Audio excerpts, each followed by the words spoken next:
वन्दे पद्मकरां प्रसन्नवदनां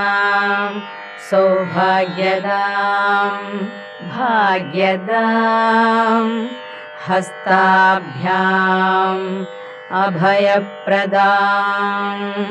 मणिगणैर्नानाविधैर्भूषितां भक्ताभीष्टफलप्रदां हरिहरब्रह्मादिभिः सेवितां पार्श्वे पङ्कजशङ्खपद्मनिधिभिः युक्तां सदा शक्तिभिः सरसिजनिलये सरोजहस्ते धवळतमांशुकगन्धमाल्यशोभे भगवति हरिवल्लभे मनो